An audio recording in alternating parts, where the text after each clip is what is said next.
Virginia. There's not a codicil on there that adds if I agree with it or if I like it or if it serves my particular political agenda at the time. But apparently that's what he thinks it does. It's been very, very frustrating. And he wants to keep that job, and I think that's reprehensible. For 6 of those years, though, I have had the great honor and privilege of serving with a delegate from over at the beach who has become a very, very good friend and who I've been able to see when he's standing up on the floor and making great fiery speeches and when he's standing in front of a camera giving a great interview.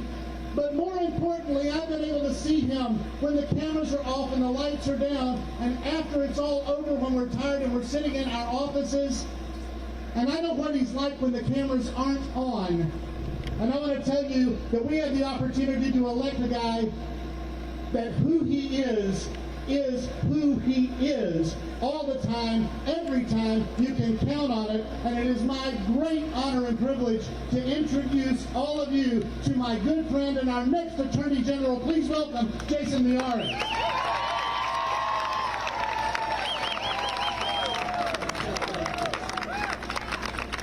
Virginians, are you ready for the Great Virginia Comeback? Are you ready to end this far-left monopoly we have in Richmond? I know I am. I'm Jason Miyares. I'm running to be your Attorney General.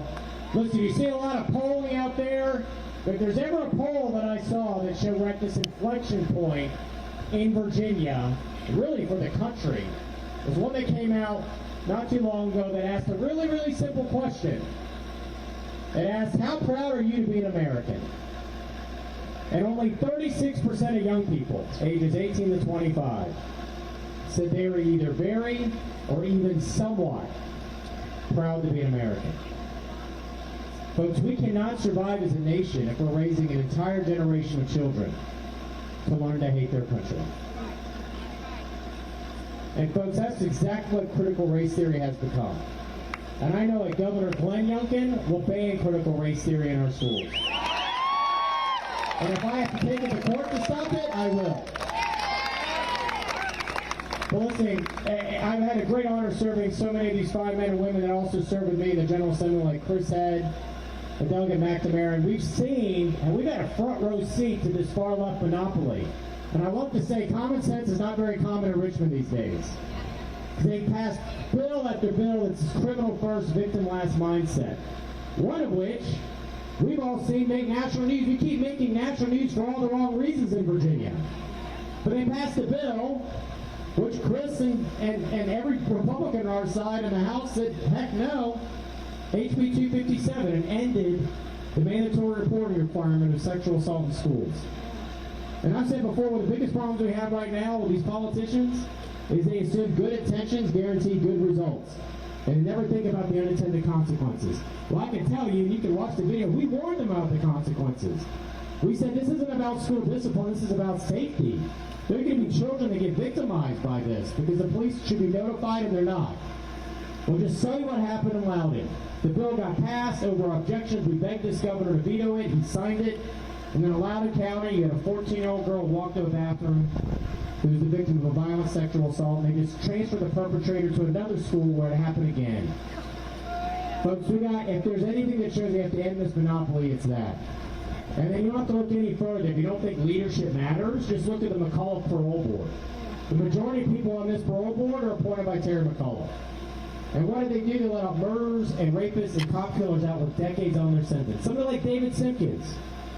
David Simpkins, 56 prior felony convictions. 56!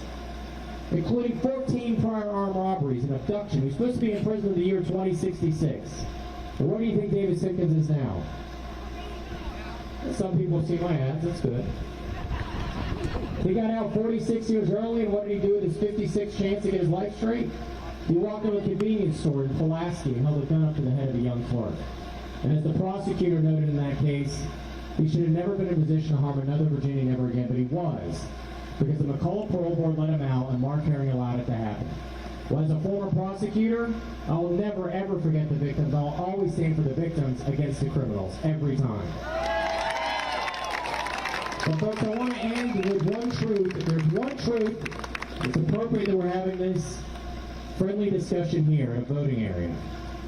If there's one truth I want you all to walk away from today, it's this. Each one of you, when you woke up this morning, you may not realize it, but you won life's lottery. It's because you woke up this morning here, in this country. And as we sit here on this beautiful, beautiful fall day, I want you to ponder for a second that there are literally, as you're standing where you're standing, there are millions of people on this planet that would do everything in their power. They would crawl over broken glass. They would cling to the side of an airplane to be standing where you're standing right now. That's being an American. It's an amazing gift. It also comes with a heavy responsibility, which means you need to go vote. The world is run by those that show up. One of my earliest memories as a child was after my mother fled communist Cuba. She became a U.S. citizen, and the pride she had for the first time in her life, she could finally cast a ballot and determine who her leader was going to be. It was age 38. It's for Ronald Reagan in 1984. She has good taste. But folks, we talk a lot about Northern Virginia, and this is my challenge as well for everybody here. If you look what's happened the last couple of election cycles, the turnout in Northern Virginia, the 8th, the 10th, and the 11th congressional districts, all tucked away in Northern Virginia, they've turned out at a higher rate than the voters in the 6th district, which is in the Valley, and the 5th district, which is Lynchburg and South Side, and the 9th district. So my challenge for everybody here is simple. Show me and show the world you love Virginia as much as they do in Northern Virginia. Just show us as much. Do you think you can do that? Do you think you can do that?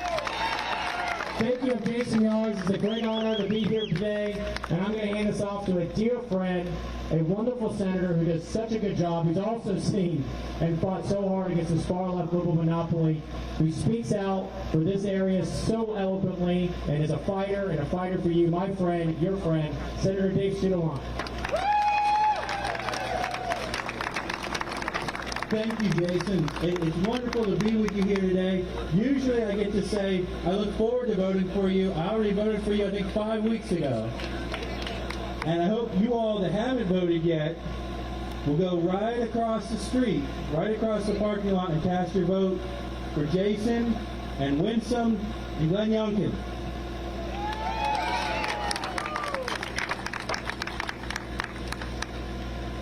Terry McAuliffe was the governor when I was sworn into the Senate. And I got to see firsthand the way he operated. He's not driven by principles. He's not driven by what he thinks is best for Virginia. He runs a coin-operated government. That is the sort of government Terry McAuliffe wants us to have. Terry McAuliffe is running to try to bring and continue the Northam and McAuliffe policies that have raised our cost on electricity, have raised the cost of our fuel. If you don't believe me, just look down on the corner of Brambleton right there and see how much prices have gone. It's $1 more than what I was paying last year at the same station. They worked to prioritize special interests when they said, no, we don't need to have in-person 5-day education. Glenn Youngkin understands that education is the ticket for so many people, and he's going to prioritize that. My own children attend public schools just around the corner from here, and I am grateful that we will have a Governor Youngkin who will care about our students.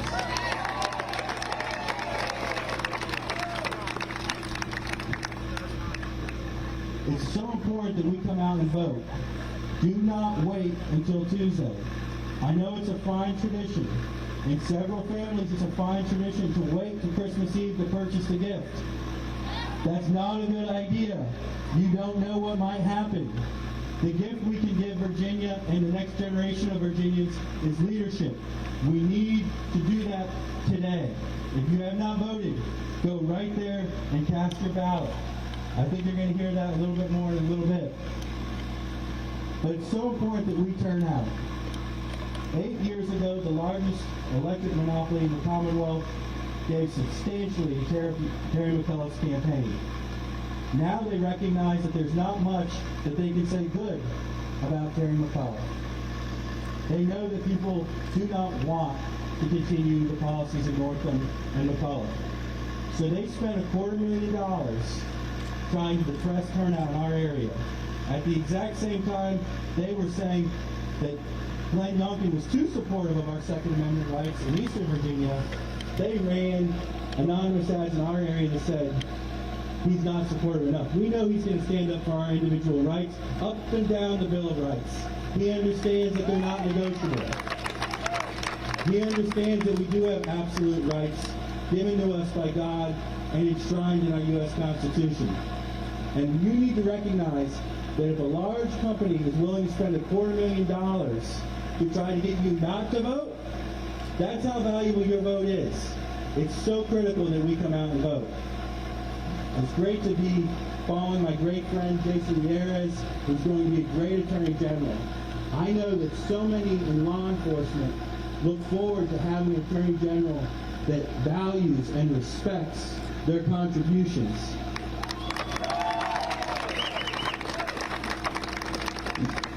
I have great respect for our law enforcement, the people that are willing to put on the uniform, and sometimes they've got to try to uphold some of these laws that in the past that weren't so good, but they do what is right for Virginians, and I appreciate that. And it makes me very sad to see that a candidate for governor would disrespect any of our law enforcement. Especially disappointing seeing disrespect one of our great local sheriffs. And just a few weeks ago, Hotel Roanoke, one of our prized places here in the valley, I heard the former governor, and it's important that be all he remains, tell the sheriff that he didn't care what he thinks. That he didn't care what he was seeing on the streets, what he was seeing in our rural areas. He was not interested in what the effects of these policies are, his ability and his men and women's ability to keep our neighborhoods and communities safe. Well, I have a great deal of respect for him, and I'm very interested in what he has to say. I'm very interested in what he has to think, and I hope you'll all join me in welcoming my friend, the Sheriff of Montgomery County, Hank Parton. Sheriff, please tell us what you think. Good morning, fellow brother and sister Republicans. Very good to see you. Actually, my buddy Terry didn't call me a friend before that incident, and he doesn't call me a friend now. So I've just got a couple quick questions for you. It's so hard to follow the speakers that I just followed. The good news for you is I am the last one before the hero of the day. So how many folks out there enjoy their Second Amendment?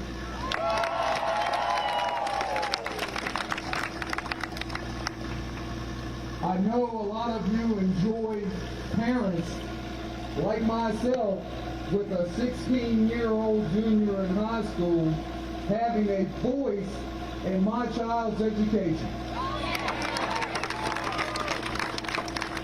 My spouse also sits on the Montgomery County School Board. She's one of 2 conservatives in a 7-member board.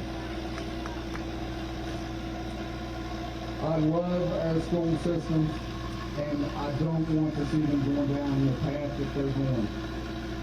I know that our next governor is going to turn that ship around, and I can't wait. Now, I was able to get our buddy Terry to say he would veto the bill on qualified immunity. He's lying. He won't.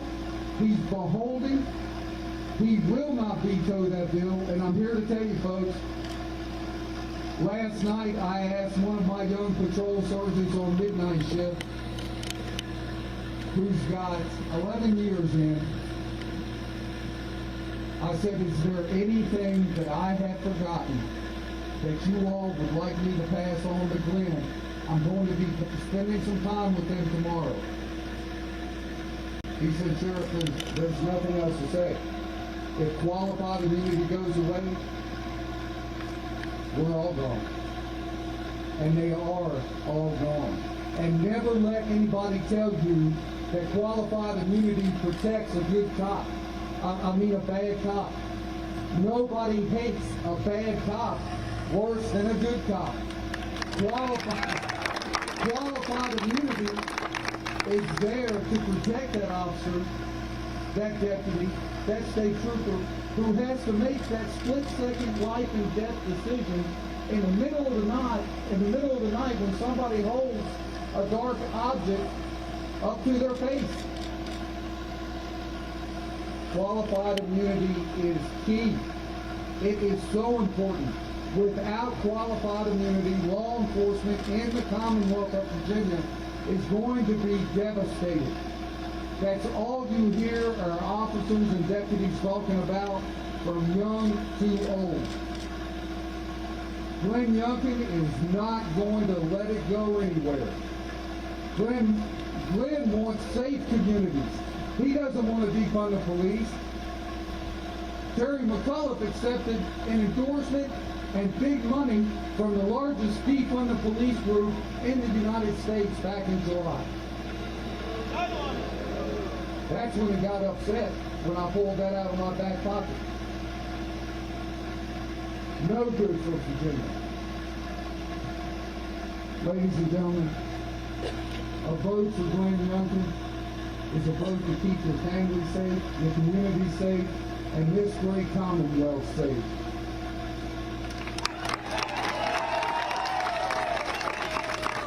I cannot tell you how proud and humbled I am to stand here to introduce you to the 74th Governor of Virginia, our Glenn Youngkin.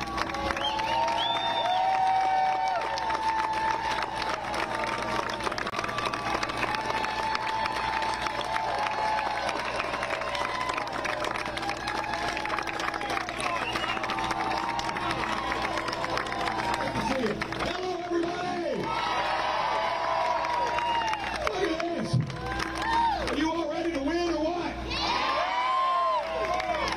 It is a day, isn't it? Boy, I tell you what, this is a day to think about what the future of Virginia looks like. This is a day to think about what's going to happen over the next 7 days. This is a day to think what we need to do today in order to make it all come about. Because across this great Commonwealth of Virginia, across this country, everybody is ready for there to be a new governor of Virginia. I don't care how it looks for you. Friends, this is what it is all about. We've all been working hard to get right here. And where are we? We are absolutely in the moment. We're in a moment where we get to define the future of the Commonwealth. A future where we no longer settle, we no longer have to accept this request that we shelve hope, that we accept low expectations.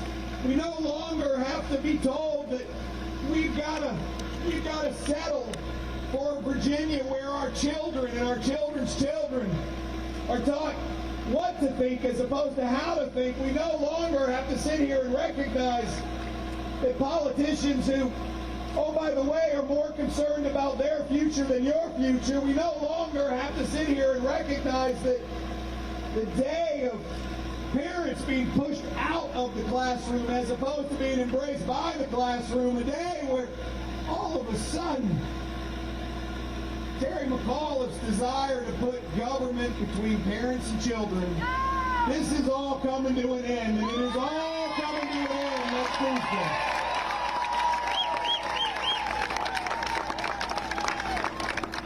This is our moment. In fact, it's not a campaign anymore, it's a movement. It's a movement being led by Virginians, not Republicans versus Democrats, but Virginians. Virginians who are fundamentally tired of hearing over and over and over again that government is in charge of our lives, because it's not. We are in charge of our lives. And on the ballot is a very clear choice. a very clear choice. On one side, you've got Terry McAuliffe. You got Terry McAuliffe and his left liberal progressive friends. He wants to put government between parents and children. He wants to force everybody to join the union. He wants to tell your employer to fire you if you don't get a vaccine. And oh, by the way, you can't collect unemployment. He wants to raise your taxes $5,400. He thinks it's his money. I know it's yours. And on the other side of the ballot is Glenn Youngkin, Winsome Sears, Jason Miyares, our great delegates. We are going to stand up for you.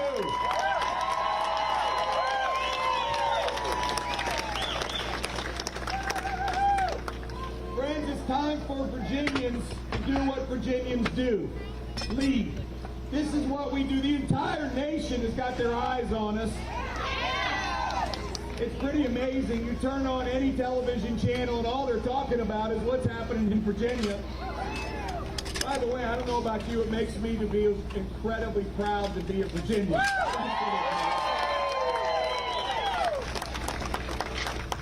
What it means is that America needs us to go to work for them too. I mean, parents all over this great country are sending me notes and texts saying, Glenn, stand up for our children too. Because this is a moment for Virginians to lead again. I mean, our nation was built on the shoulders of Virginians leading. And it's our time to do it again because we know we do not follow. We don't settle, we lead. I mean, the spirit of Jefferson, Washington, of Madison, of Monroe, of Patrick Henry is in the air right now. So we've got work to do. We've got 7 days to bring this home. 7 days to go take this victory and take it not just for Virginia, but for America. Friends, I can't tell you how proud I am, how humbled I feel, how privileged I feel to be right here with all of you making this happen. But it's happening all over Virginia, everywhere. Everywhere we go, the crowds are huge. Everywhere we go, there's red signs.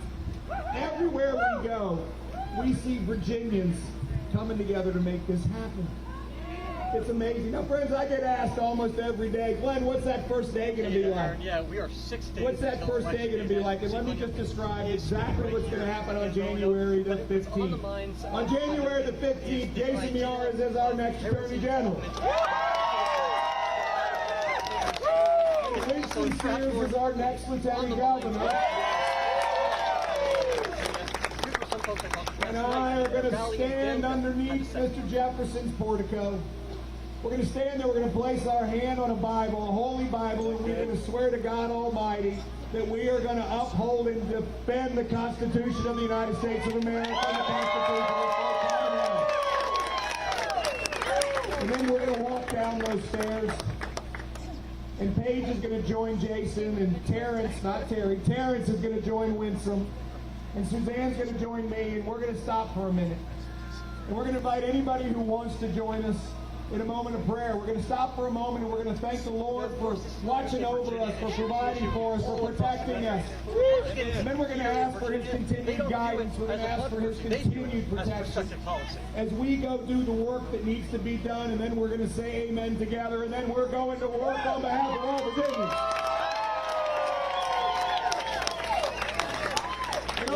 First day, we are going to lower the cost of living in Virginia by cutting everybody's taxes on day 1. It's too expensive to live in Virginia today. We all know it. We all know it. And sadly, what's happening is more Virginians are moving away than are moving here than the other 49 states. And the biggest group moving away are 26 to 35-year-olds. They're making a decision to go someplace else, Tennessee, North Carolina, South Carolina, Georgia, Florida, Texas, to build their lives. I want them to stay here. We've got to get our cost of living down. So on day 1, we will declare the largest tax rebate in the history of Virginia to all Virginians. We are going to eliminate the grocery tax. We will not be taxed on eggs and milk and baby food again. We're going to double everybody's standard deduction. We're going to defer the increase in gas tax for 1 year. And folks, we're going to go to work for our veterans. I want you all to live in Virginia, not go someplace else. So we're going to work over the next 3 years to build up to $40,000 of our veterans' retirement will be excluded from taxes altogether. When you add it all together, it comes to a little more than $1,400, almost $1,500 for a family of 4 in year one. My opponent, his plan's going to cost Virginians $16 billion. He's got to raise taxes $5,400 for every Virginia family in order to pay for it. Friends, it's your money, not his. We're going to go to work and get our cost of living down in Virginia. On day one, we're going to go to work and make sure our schools are standing for excellence for all of our children.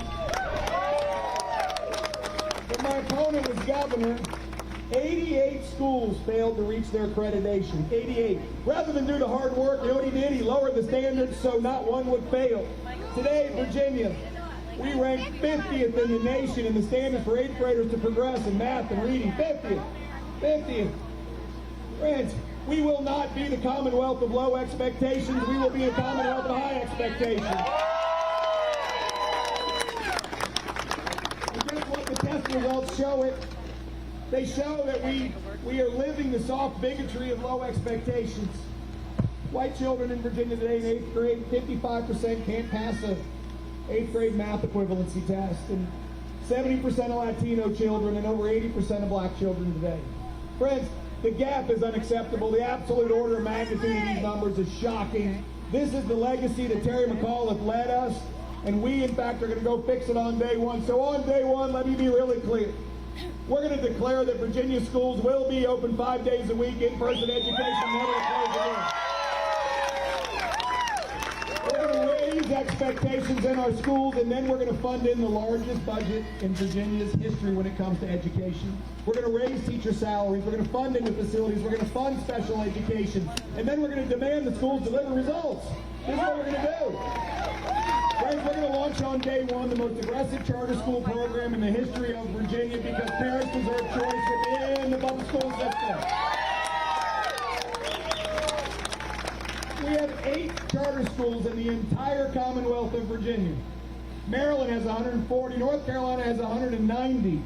Parents deserve choice within the public school systems, and so we're going to launch 20 charter schools on day one. That's a down payment. We're going to close this gap over my 4 years so that parents have choice. But friends, we know it all starts with curriculum. We know it does. So let me just be really clear. We will teach accelerated math in our schools. We will award advanced diplomas. We will teach all history, the good and the bad. All of it. What we won't do, we will not teach our children to view everything through the lens of race. We will not pit them against one another. We will live up to Dr. Martin Luther King's great speech where he asked us all to judge one another based on the content of our character and not the color of our skin. So friends, on day one, I will ban critical race theory from our schools. We're going to reestablish expectations of excellence for our children. On day one, we're going to go to work for law enforcement because they got our backs every day. We're going to have theirs. We have a 20-year high murder rate in Virginia. 4 of our great cities are ranked in the top 65 deadliest cities in America, with Richmond at number 11 racing back to number 1. Friends, this is so straightforward, but my opponent doesn't understand it because the murder rate went up 43% when he was governor. The rape rate went up every year. He failed to even show up and meet with the Police Benevolent Association. He stood them up. That's why 50 sheriffs have endorsed us. 4 have switched parties and become Republicans. So on day one, we're going to comprehensively fund law enforcement, higher salaries, better equipment, funded training. We're going to protect qualified immunity. We're going to fund into our mental health system. It's in a state of chaos. We've got to have more capacity, both facilities and professionals. And folks, on day one, I will fire the entire parole board and start all over again.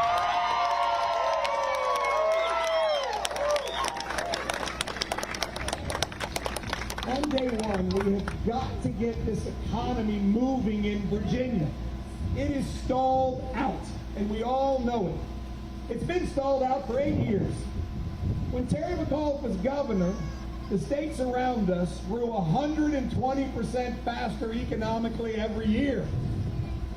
North Carolina generated 8 times the jobs that Virginia has over the last 8 years, Tennessee 6 times.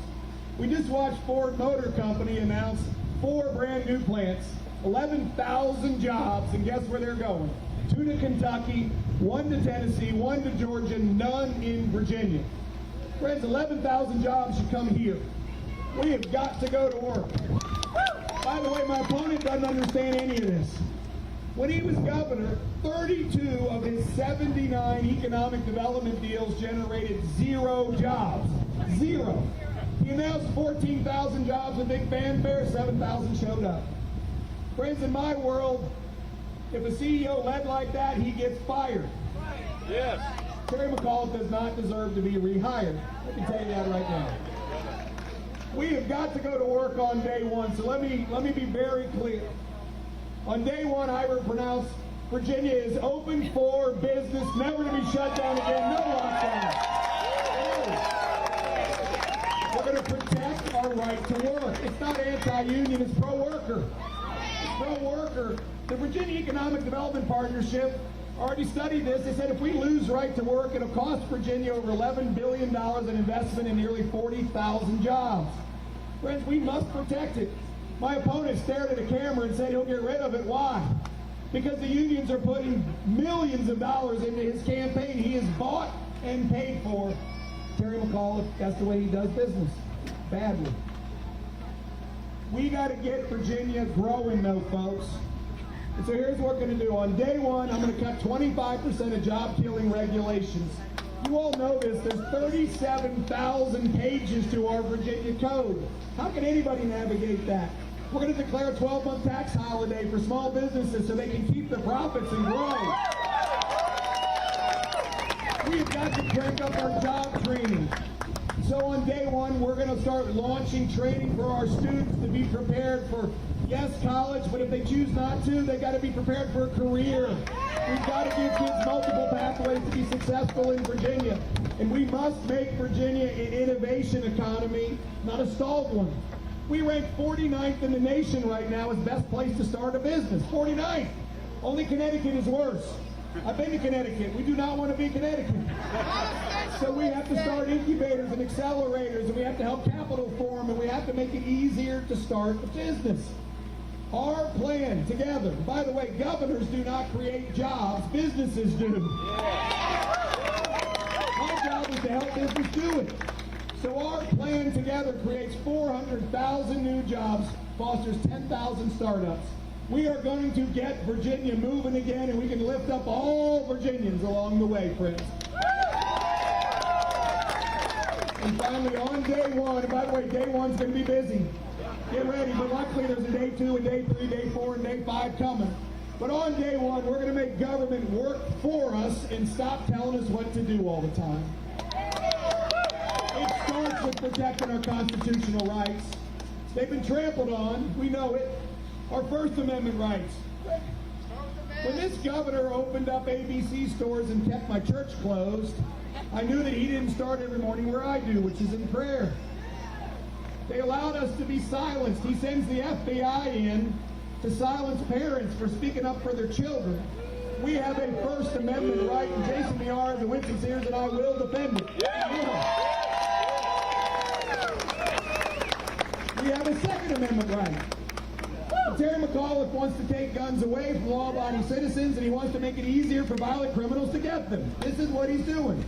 We're going to protect their Second Amendment right. We're going to stand up for our 10th Amendment right. Friends, our 10th Amendment protects us from Washington overreach.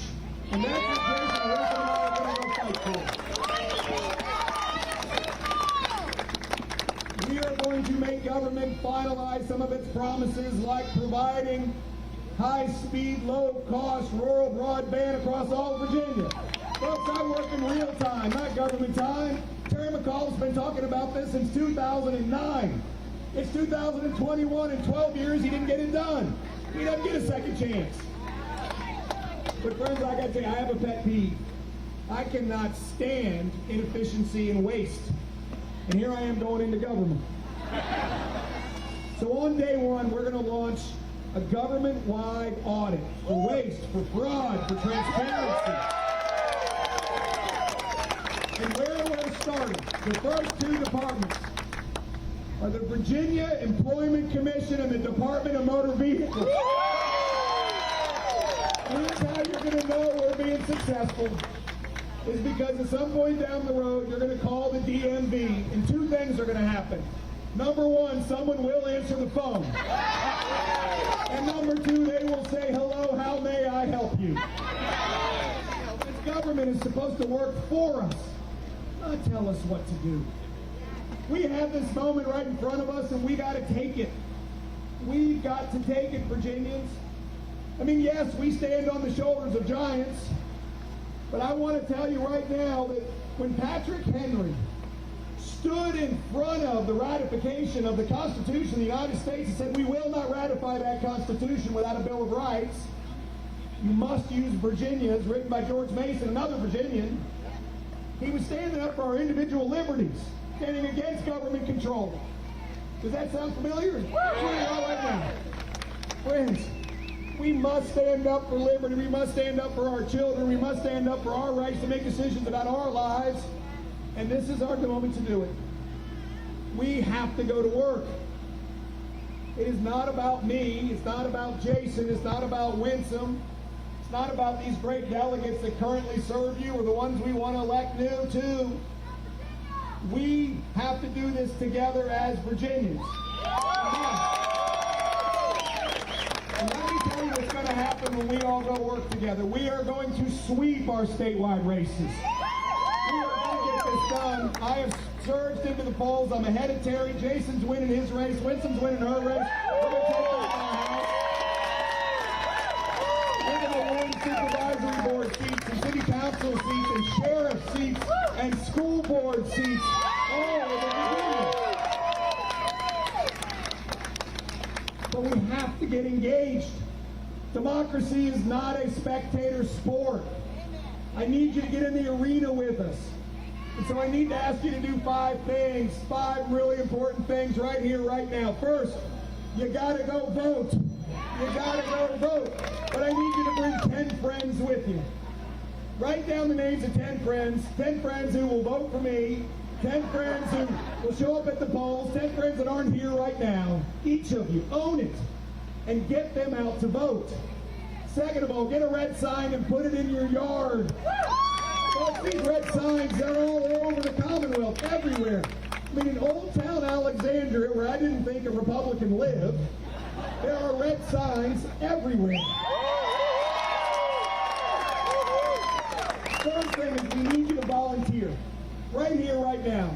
Again, this isn't one of these moments where you say, well, maybe I can find time. Make time. Friends, there's nothing more important right now between now and November 2nd. Nothing. Carve out 2 hours, 4 hours. Sign up to be an election observer. We'll train you. We need you. We have 2,540 precincts we have to staff on Election Day. We need you now. We need you to volunteer to hand out sample ballots. We need you to go knock on doors and get the voter out. We need you. Come to our website, youngkinforgovernor.com. Go to the local Roanoke City or Roanoke County GOP site. We need you to volunteer. Hear me, not a request. This is absolutely a collective movement, and we need you part of it. Fourth thing, we are ambassadors. Jason and Winsome and I are trying to meet 8.5 million Virginians. We're not quite going to get that done. We can't meet all of your friends. Tell them about us. You know what we're going to do. We're going to go work for you. We're going to bring taxes down, the best jobs, best schools, safest communities. We are going to get this done. Tell your friends and get them out. And finally, and I don't want to presuppose where anybody is in their prayer life. I don't. But if you have a prayer list, put us on it. This is the moment. This is the moment. I wake up every morning asking for help. Every morning he has been amazingly faithful. He has been unbelievable, but we need help, folks. So put us on your prayer list. So friends, here's a 5B. Sign the bus. Look at this bus. This bus has got Virginian signatures all over it. Everywhere we go, 10 days, 50 stops, We're bringing thousands of Virginians with us everywhere we go. Please come sign the bus. Finally, I want to let you know one thing. On January 15th, when we've swept the statewide offices, we're going to take back our house. We've won races all over Virginia. We are going to be filled with an amazing sense of gratitude. I'm going to walk in on January 15th so humble, so privileged, so honored to go work for all of you as the 74th governor of this great Commonwealth of Virginia. God bless you all. God bless the Commonwealth of